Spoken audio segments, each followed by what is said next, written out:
Good afternoon, everyone, and thanks for being here. Before we start, on behalf of all Vermonters, I want to take a moment to offer my condolences to the victims and families of last night's tragic accident in Washington, D.C. We don't know all the details, but we do know the lives of many families changed forever last night. Our heavy hearts and thoughts are with all involved in this incredibly difficult time.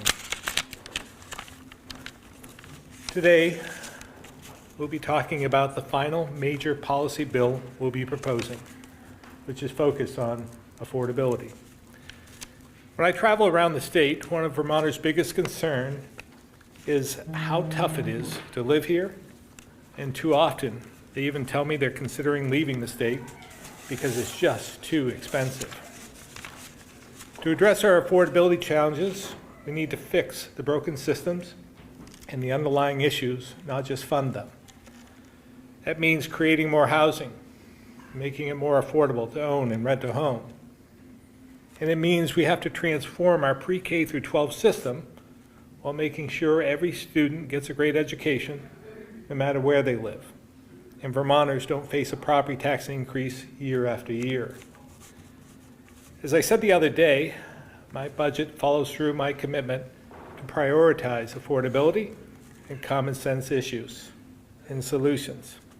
Because if Vermonters can't afford the solutions, we can't achieve the goals, no matter how well-intentioned they are.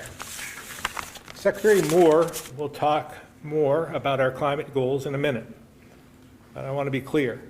We agree on the need to reduce emissions, but we need to be realistic about what we can do and make sure we're on a timeline that makes sense and doesn't harm Vermonters financially as a result. So, just like we did with clean water, I'll direct the Agency of Natural Resources to create a plan that outlines the steps needed to meet the 2050 goal, including how much it will cost. And being one of the highest tax states in the nation, we need to find ways to offer relief for those who need it most. That's why I propose a $13.5 million tax package that Commissioner Bolio will speak about in a moment. The bottom line is we need to keep affordability at the center of everything we do this year. Vermonters were clear in November. They've had enough. So we need to separate our wants from our needs and spend within their means. So with that, I'll turn it over to Secretary Moore.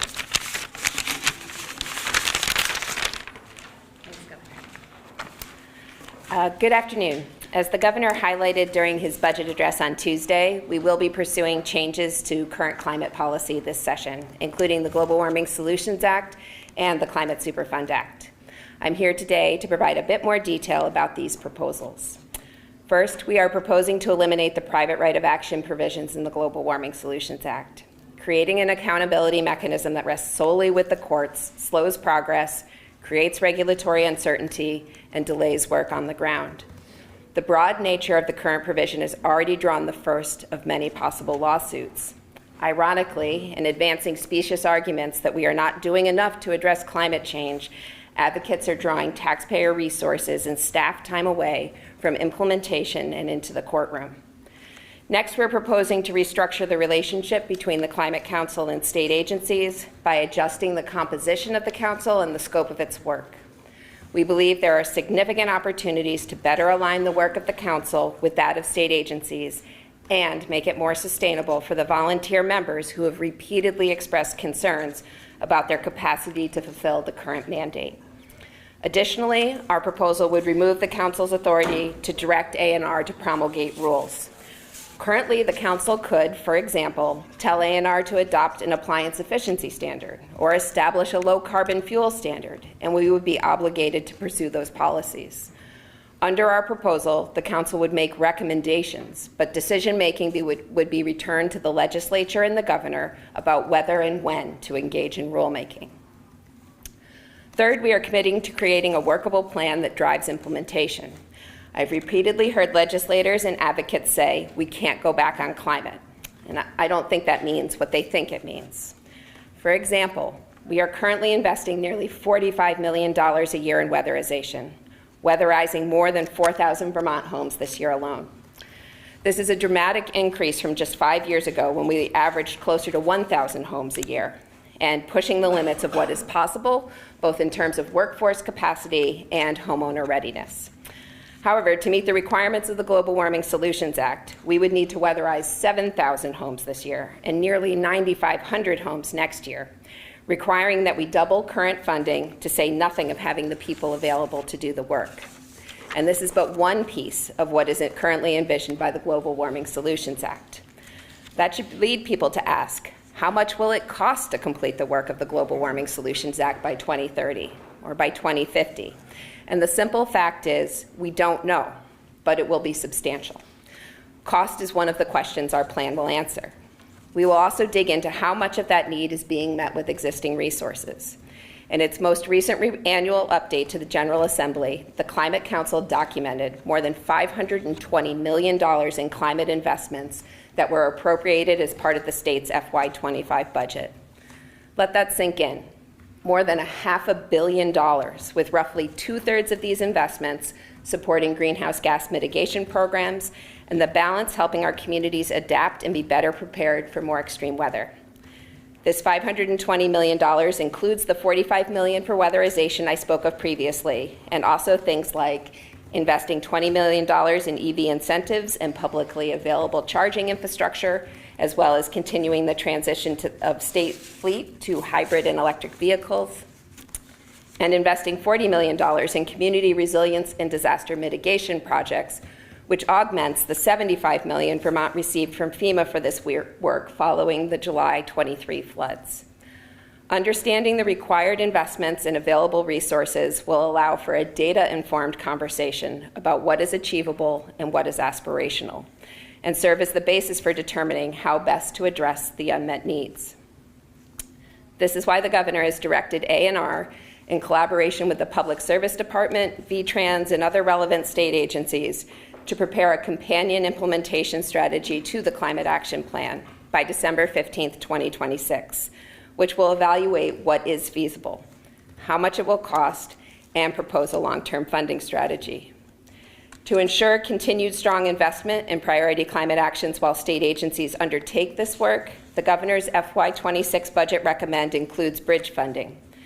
The bridge both utilizes one-time funds and expands on our important partnership with Efficiency Vermont by proposing to realign their mission to have more explicit focus on reducing climate pollution, which will in turn capitalize on their existing implementation infrastructure. During his address, the governor also mentioned challenges with the Climate Superfund law passed last session, also referred to sometimes as Make Big Oil Pay. Earlier this month, A&R and the treasurer jointly submitted a feasibility report that identified both needed changes to the existing statutory deadlines to better reflect the complexity of this work and additional resources essential to the success of the effort. I look forward to seeing these recommendations taken up by the legislature. And as the governor noted on Tuesday, we are already seeing legal challenges to this work. Absent a willingness on the part of the legislature to commit additional time and resources to what they have deemed a priority effort, it is challenging to envision a successful path forward for this work. In conclusion, I know the governor, the cabinet, and lawmakers all recognize that reducing greenhouse gas emissions and better preparing for extreme weather and other climate-related threats are among the most important jobs we undertake on behalf of all Vermonters. Unfortunately, the current construct established under the Global Warming Solutions Act is increasingly unworkable and actually cuts against these vital efforts. Past legislatures gave an appointed council power over state agencies, allowing them to direct regulatory action and demand spending, and established an easy path to sue the state. This approach was rejected by a majority of Vermont voters last fall. The alternative that the governor spoke to earlier this week, and I've helped detail here today, is responsive to that voter feedback. These adjustments do not delay progress. Rather, they support continued strong forward momentum without forcing unknown costs on Vermonters. This administration's commitment, oopsie.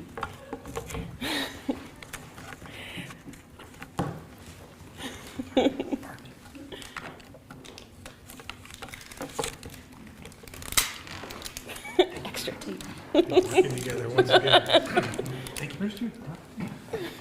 Channel freeze problem. Just to be sure. Belt and here. suspenders. Yes. The administration's commitment to climate action is evidenced by the daily efforts of dozens upon dozens of state employees involved in this work, and perhaps even more concretely by the more than $520 million that is being invested even as we speak. However, since the governor's address, a few advocates have attempted to politicize these changes by engaging in the easy and divisive game of political name-calling. It's regrettable they've defaulted to such a familiar and unconstructive approach, rather than heeding the clear call by Vermonters for their choice of elected leaders to return to the hard work of jointly building a plan for real and practical climate solutions they can afford. Thank you, and with that, I'll turn it over to Commissioner Bolio.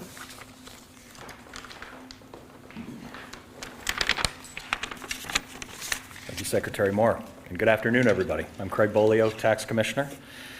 In his fiscal year 26 recommended budget, the governor is proposing a $13.5 million income tax relief package aimed at keeping more money in the pockets of working-class Vermonters and retirees to reduce poverty, enhance our workforce, and allow more seniors to retire with independence and dignity. I'm going to provide some additional detail on the 4 specific tax policies outlined in that tax package, including expanded exemptions and credits for families with children, working-class Vermonters, seniors, and military retirees. In the first of the 4 policies, the governor is proposing to expand Vermont's child tax credit to families with children up to age 6, where currently the credit is available only for families with children up to age 5. The Vermont Child Tax Credit provides a tax break for low and middle income families through a fully refundable $1,000 credit per eligible child. Child tax credits have a proven track record of reducing childhood poverty and providing greater stability for our households and communities. This expansion would continue Vermont's leadership among states in leveraging child tax credits to give young families a break and help provide a strong start for our youngest Vermonters. Second, the governor proposes that we expand Vermont's earned income tax credit. The earned income tax credit is a fully refundable federal tax credit and is often recognized as one of the most successful anti-poverty programs in the country. Currently, Vermont allows a credit equal to 38% of the federal credit for eligible taxpayers. This budget expands it to 100% of the federal credit for those filers without dependents. Third, the governor is proposing to expand the tax break for Vermont seniors by increasing the exemption for income tax on Social Security payments by $5,000. That would increase the threshold for the exemption up to a maximum of $65,000 of income for single filers and $80,000 of income for filers who are married and filing jointly. In 2022, the legislature expanded the income tax exemption on Social Security benefits, showing broad support for keeping Vermont affordable for seniors. However, inflation and rising costs mean that another adjustment is necessary, and this expansion will ensure that we continue to provide tax relief to retirees on a fixed income. When we discuss this expansion in Vermont, it's important to remember that as workers look to where they retire, they have their choice of 41 states that don't tax Social Security at all, including Vermont's regional neighbors of New Hampshire, New York, and Massachusetts. This proposal will help more Vermonters retire with independence and dignity and give them a little bit of extra breathing room when living on a fixed income. And the final proposal in the tax relief package is to fully exempt military pensions and survivors' benefits from Vermont state tax. Currently, Vermont has one of the weakest partial exemptions on military pensions in the country. With this exemption, Vermont would join the 35 states that don't tax military pensions at all. The Joint Fiscal Office has noted national data, that shows that over 70% of military retirees retire between the ages of 35 and 50. Individuals who could transition back to the civilian workforce with years of valuable experience gained through their military service. By not taxing military pensions, we would honor career military service while affirming Vermont as a state that welcomes and values military retirees in our workforce and our communities. You've heard the governor talk a lot about affordability, and keeping Vermont affordable for all Vermonters is at the center of this tax relief package. By expanding these established and proven programs, the tax relief policies in the recommended budget are designed to be a sound investment in Vermont families, workers, and retirees that all in are projected to provide a direct benefit to tens of thousands of Vermonters. Thank you. I'll hand it back to the governor. Thank you, Commissioner. We'll now open it up to questions.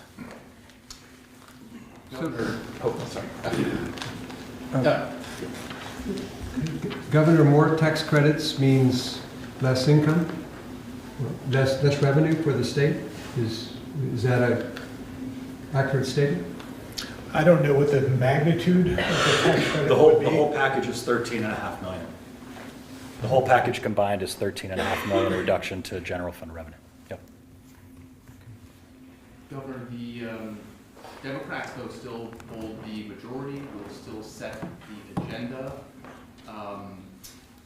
Some of these ideas, like the military exemption, they said, well, we tackle that in years past. I guess, what is your sense that, you know, the majority will be willing to go along with some of these ideas, given that they also have their own stated priorities that are a little different? Yeah, well, some of the tax credit proposals we're putting forward have been, I think they were devised by Democrats in previous administrations, not maybe this one nationally and so forth. And they are recognized as an anti-poverty tool. And so I think there's some excitement there. I think there's some willingness to listen. In terms of the military pensions, it's something that we've been working on for the last 8 years.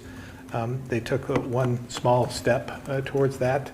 I think it was last year or the year before, but it wasn't enough. It's not enough to attract people to come and stay and retire here. So we need to do more. Obviously, we need to grow our workforce, and this is a logical option in doing so. It's not the entire answer by any means, but it's one step we can take, and to honor those who have served their country. So, as I understand it, I think there's a bill in the Senate that has 20 signatures on it. So that in itself, I think, tells a lot about the acceptance of military pensions, maybe going a little bit further than they went before. Governor, in 2017, shortly after President Trump withdrew from the Paris Climate Accord, you said, we, Vermont, have reaffirmed Vermont's commitment to achieving the greenhouse gas reductions of the Accord, the Paris Climate Accord. I did so with confidence, knowing that my administration is committed to meeting our state's targets for carbon reduction and renewable energy. And I'm wondering why you were so confident making that commitment in 2017, and what's changed since then? I think there's details that have changed in some respects. I talked about it in my budget address in terms of even how we measure some of the emissions. We should be following, using different metrics in terms of what our net gain is in terms of emissions versus gross and things of that nature. So putting these arbitrary deadlines on hasn't helped us. We have to be realistic about what we can do. So we're committed to doing our part, but we have to do it at a pace and at a price we can afford. And I think we'll get there maybe in the same amount of time, maybe quicker if we just accept that and be practical about it. Just the use of the term arbitrary. In 2017, you didn't think that these were arbitrary deadlines. You thought that these were informed by international groups of scientists that were telling Vermont and other states and other countries, this is how much you have to reduce carbon pollution by. By what date? In order to the dates in the Paris Climate Accord. Which you voluntarily tied Vermont to. In 8 years on, you're calling those milestones arbitrary. And so I guess I'm just trying to reconcile the incongruence there. Some of what I'm declaring as arbitrary are some of the deadlines we put in, some of the things we've done in terms of allowing special interest groups to sue us. I don't think that was in the Paris Climate Agreement.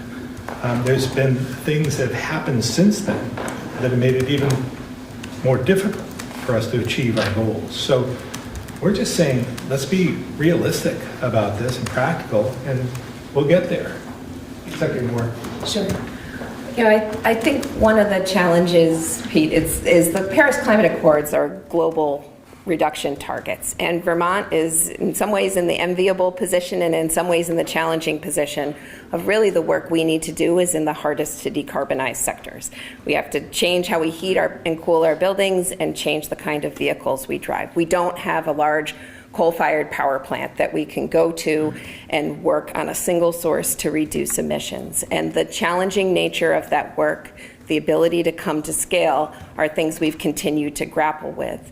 I think the governor makes some really important points. The clean heat standard was sort of undone, less so because of the structure of a clean heat standard, and more so because the legislature hitched it explicitly to achieving a 2030 reduction requirement. If they had stretched implementation out over time, as we've done with our work related to clean water, there are more options and tools available to us. But this unwillingness to step back and think about what it means to do something specific by 2030 and our long-term 2050 goal of decarbonization, I think is undermining some of the otherwise important policy discussions we could be having. If you're talking to lawmakers about the proposed changes for the rulemaking authority for the Climate Council specifically, and they say to you, I can get behind this as long as you can give me an assurance that you won't use this new authority in the executive branch to withdraw from clean car rules, would you be able to give them that assurance? I think that is a very hard question to answer given some of the rhetoric we are hearing out of the current federal administration. I know that President Trump has asserted he will withdraw California's ability to issue the waiver that created the structure for the clean car standards. And I think there is so much uncertainty and moving pieces in that space right now, it would be very challenging to say anything at this moment. But if the clean car exists right now, if it exists in its current form, survives all the legal challenges that will inevitably come, will Vermont remain a part of that rule? We are committed to the program as it stands today. Any thought, Julie or Governor, about trees? We have a lot of trees, and they eat a lot of carbon. Any thought about, there are already private carbon credits for trees. Any sense of that? That, as the governor mentioned, one of the components of the proposal that I didn't speak specifically to today is to look at a net accounting standard. That is the way the U.S. Climate Alliance looks at greenhouse gas emissions. And so it both thinks about sources of emissions as well as sinks of emissions. And using a net accounting framework would allow us to take credit in some ways for our farms and forests and the important carbon sequestration work they are able to perform. I think it also allows us to place value on the important work that our farms and forests are doing. They're sort of our greatest climate asset, and right now when we are talking strictly about gross emissions reductions, we miss some of that value that they provide. Interesting. Back to what Pete was asking about, there are car manufacturers in the building today who are saying that this essentially, I think it's a 3-to-1 ratio. You're either going to cap the amount of internal combustion cars that are sold, or you're going to be tying that to the amount of EVs sold, and that's going to play havoc one way or the other on the car industry. Is that a concern with using the California plan? There are a lot of challenges right now, between challenging dynamics, I guess I should say, between manufacturers and dealers, and just over the overall administration of this program, complicated further by some of the rhetoric at the federal level. And it is challenging to unpack exactly where things sit today. Certainly the goal is never to not have cars on the lot for Vermonters to be able to purchase, and we're going to continue to work through that. But as I said to Pete, I haven't seen anything yet that would cause me to recommend to the governor a change in course. Governor, many in the State House would also say healthcare is a huge driver of affordability concerns. Just yesterday, your predecessor, Governor Douglas, was up with others sounding the alarm bell. Can we expect a proposal or a bill or ideas from your administration this session about reining in the cost of healthcare? Well, obviously, it's another segment of our affordability crisis, the cost of health care. And we have to prioritize something. everything can't be a crisis and not something we can address all at once. So we chose to move forward with housing and our demographics, but understanding at the same time, we can walk and chew gum at the same time, that we have to do something about healthcare as well. But keep in mind, I mean, we have a whole healthcare network. We have a Green Mountain Care Board. We have Blue Cross Blue Shield. We have numerous areas where they're working on this as well. We have a congressional delegation that's working on drug pricing, and this is not just a problem for Vermont, it's across the nation.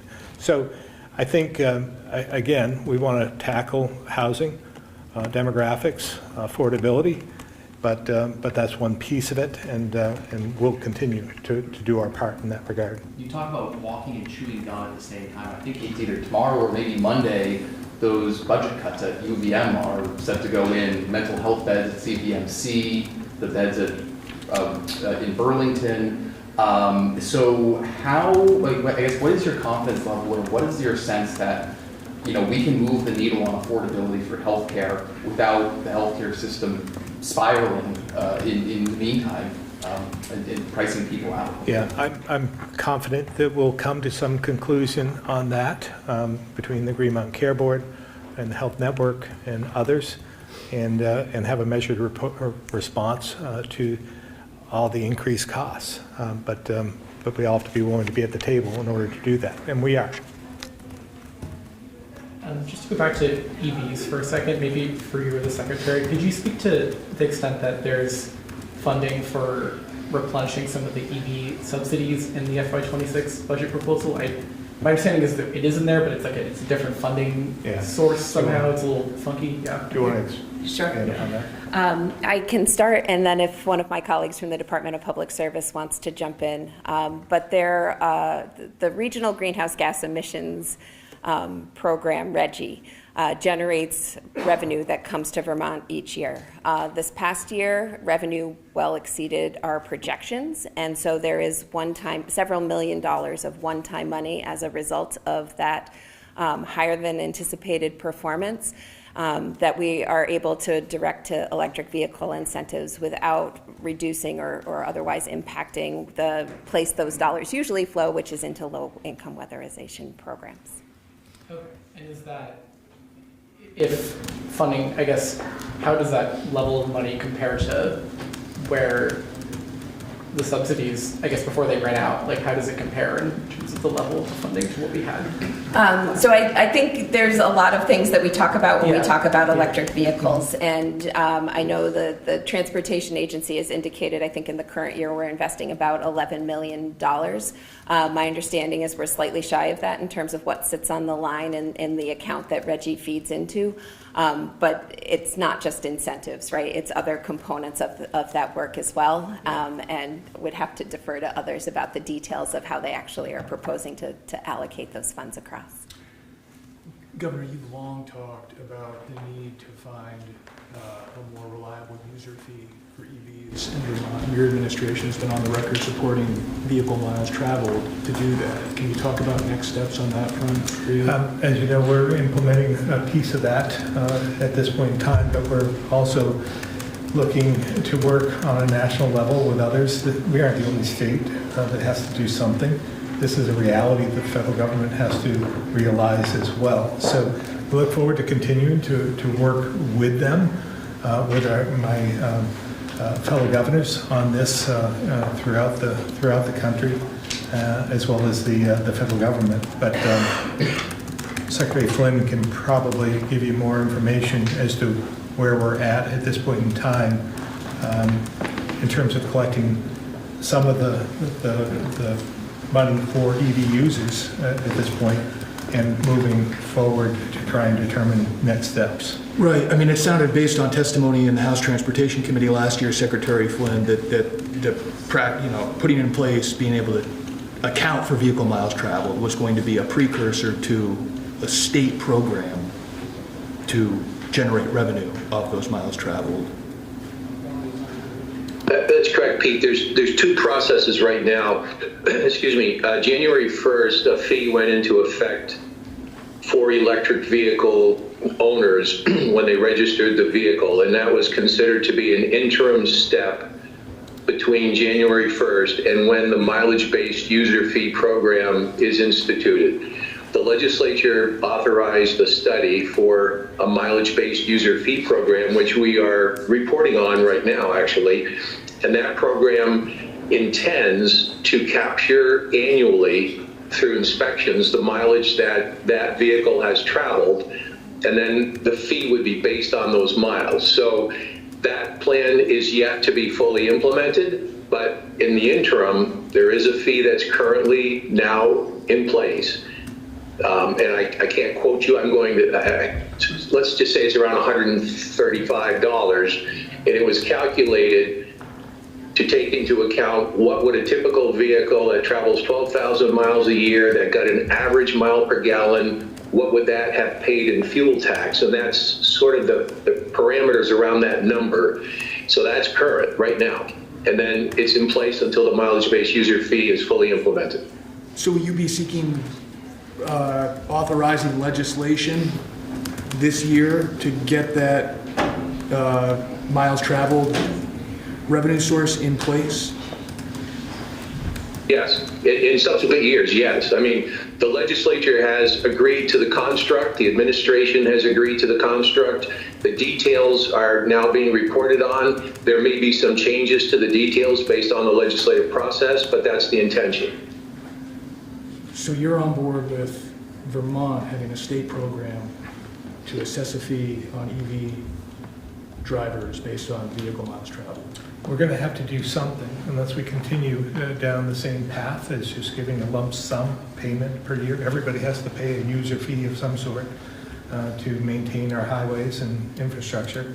But what I'm saying as well is this is a national issue because there's a federal gas tax as well that needs to be addressed because it's a federal trust fund where we dip into a lot of money in terms of trying to leverage. We have a small amount of money that we have to utilize to leverage bigger dollars from the federal government that isn't going to last forever if we continue down this path with EVs. So do you want to wait for a federal program, or do you want No. I'm just saying that we're moving forward with the will of the legislature on this, and we think this is the fairest approach at this point. But the feds have got to do something on their end as well. I mean, it doesn't contingent upon that, but we have to do our part to make sure EV owners are paying their fair share. And that's something you want to do this session? We'll give, again, this is all to the prerogative of the legislature, but we'll be presenting that and asking them to move forward. Let's move to the phones real quick. Ed Barber, Newport Daily Express.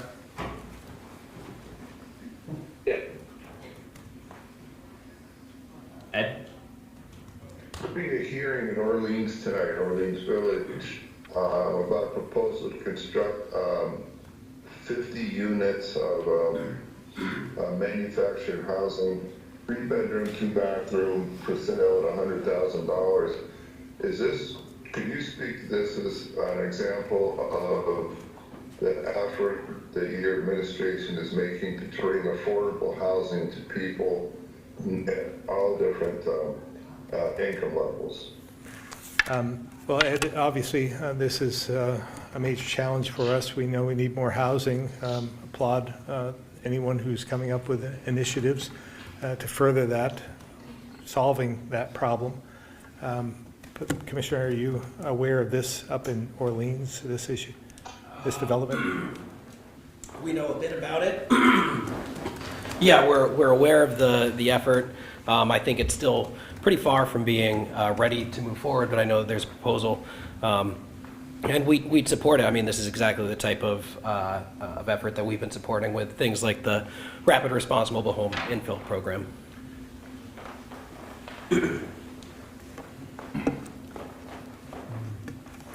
Okay, so is this going to, you promote this around the state? We are promoting these types of initiatives across the state, yes. And if it's the project in Orleans that I'm thinking of, I think there are some concerns amongst the town, and they'll have to work their way through it. But when they do, obviously we want to be supportive, but they have to come to agreement locally before we can get involved. Right. They're going to need to build infrastructure, lines, electric. Is the government support include grants to help make this affordable? This proposal, and again, I'll let the Secretary or Commissioner talk about this a bit more, but yeah, our grant program is to help with the infrastructure needed to develop the housing that we need as well. So we think that that is a bottleneck for many.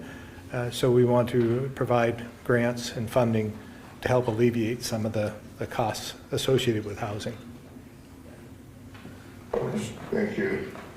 And I can just add, because the governor is absolutely right, this particular project has not gotten to a point where they have come to us to tap into a particular program, but we do have programs in place that work with these sorts of initiatives. So the manufactured home improvement and repair program is an opportunity for parks and throughout the state to access money for infrastructure, and also the infill initiative that I mentioned before is another resource where early on, whether it's laying new foundations or bringing in new homes, parks could access that. But this particular project has not reached to the stage where they've come to us for resources yet.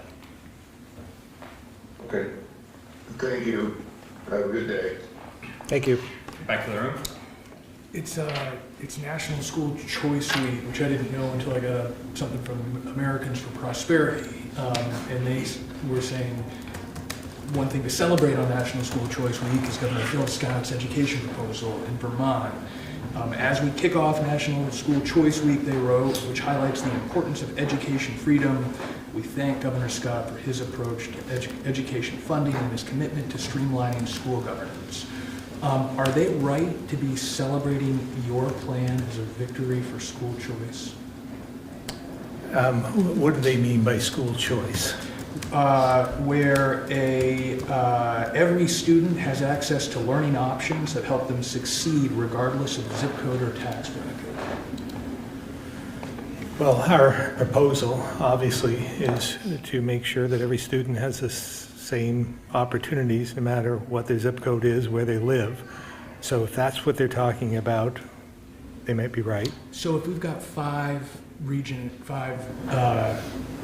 governance entities, and the one I end up in happens to have Burton, let's say, or St. J Academy, will I be able to send my kid to an independent school now if I want, because they happen to be in my district?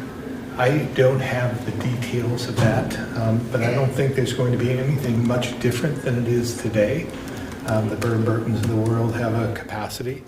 The St. Johnsbury Academy has a capacity, and they take care of kids, students in their areas. So I'm not sure what that will mean, but obviously they can't exceed their limits either. There's just a limitation, just like there is today. Not everyone can go to Burton who wants to go today, I don't believe.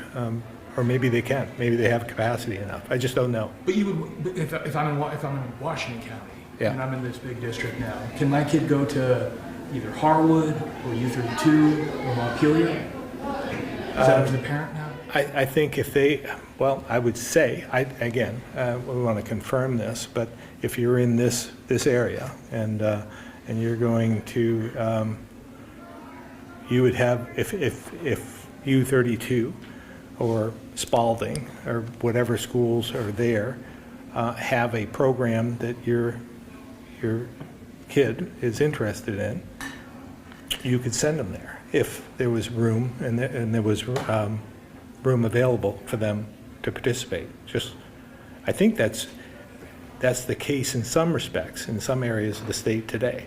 So would the kids that currently go to the school get first crack at deciding whether they want to keep going? I don't have all those details, but happy to have somebody flush that out for you.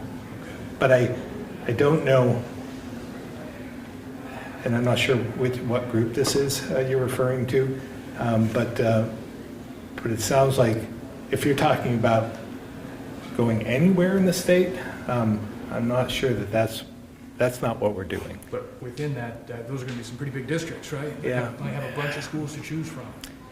But if again, our whole premise here is to make sure that every school provides the opportunities at the same standards as the others, and the teachers are paid equally amongst all those schools, so that we provide for an atmosphere where there's parity with other schools. So I'm not sure that there'd be a reason for someone to want to go to a different school if we're striving to make sure they're all equal, right? An equal education for all kids in all parts of the state. Governor, one of my readers was asking about your $9 billion budget with no new taxes or fees. How does this budget help Travis? Specifically, a 5% spending increase, which is above the 2.9 inflation rate. How is using tax surpluses, which are essentially overpayments by taxpayers, to subsidize increased school spending? Is that not just a tax shift? Well, again, if we don't do anything, if we don't provide the $77 million for tax relief for the education fund, they'd be paying more. So I would say Travis would benefit from that. Travis might also benefit from the $13.5 million of tax relief that we offer as well. So he might also benefit from more housing that we desperately need to bring more people into the state, to broaden out the tax base, so we have more taxpayers, not more taxes. And so there's all kinds of incentives for us, investments that we'll make in different areas that we hope in time, it's not instantaneous, but in time will alleviate the tax burden on Travis. Governor, the Secretary of State wants to roll back or eliminate inspections and regulations on racetracks, having spent many years at the site of excitement. What do you think? Well, I think as long as they have the insurance, I think it makes sense. As long as they have insurance at the levels that they are supposed to have. The insurance companies they're pretty particular about what the expectations are in the safety situations at the different tracks. So I think it makes some sense, but I applaud him for at least taking a look at that. So you're not concerned? I know a few years ago there's like one of the bankings, one of the walls was a little lower than it should have been. There were bad cracks there. You're not concerned about potential public safety risks or anything? No, as long as, as long as they have the proper insurance, because those insurance companies specialize in racetracks and so forth, and they have specifications that you have to adhere to. If you were making your budget today, would it be any different based on what you've seen over the past week out of the White House? I don't believe we'd be doing anything different than we're doing today. Obviously, nothing that we've heard a lot of rhetoric over the last week. We've heard a lot of rhetoric over the last few months, but we don't exactly know what it's going to mean for us until it actually happens. As I said before, we can't live through 4 years of chaos and turmoil, and so we can't react to every single issue that comes out of Washington. And I know that may be a strategy that the current administration is using, but from our standpoint, we will take it one at a time, and we'll figure this out, and we'll get through it one way or another. But in terms of our budget, I don't know what we do any different. Your finance commissioner told House of Probes that, you know, the plain truth is we're not going to be able to backfill all the lost federal funding that we might see down the road. Is there a role, though, at least a limited role for the state to play in backfilling lost federal revenue that you think is especially? Well, again, we'll address that when it happens, right? I mean, we have proven time and time again, we'll provide for Vermonters in the best way possible and based on the reality. And we'll work with the legislature to do that. But at this point, we don't know what that is. So we can't speculate, and we'll just have to address it when it comes our way. Does the state get, like corrections, get requests from ICE saying, there's a guy we want, there's a immigrant we want who's in your prison, we'd like to get him? And if you do get those, how often does that happen, and what do we do? Detainers, I think is the word. You mean somebody within our correction system? Right. I'm not sure that, I don't know. I'd have to ask somebody else about that because I'm not sure that we would release anyone from prison. If the feds wanted them and said, we want to come get that person. It would be at the end of their sentence. Yeah, not while they're incarcerated, but at the end of their sentence, possibly. Is that standard practice I think that's now? been standard practice for quite some time. Okay.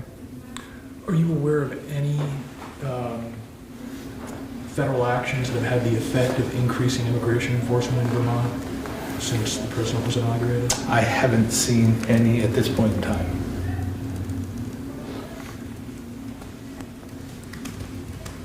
Thank you all.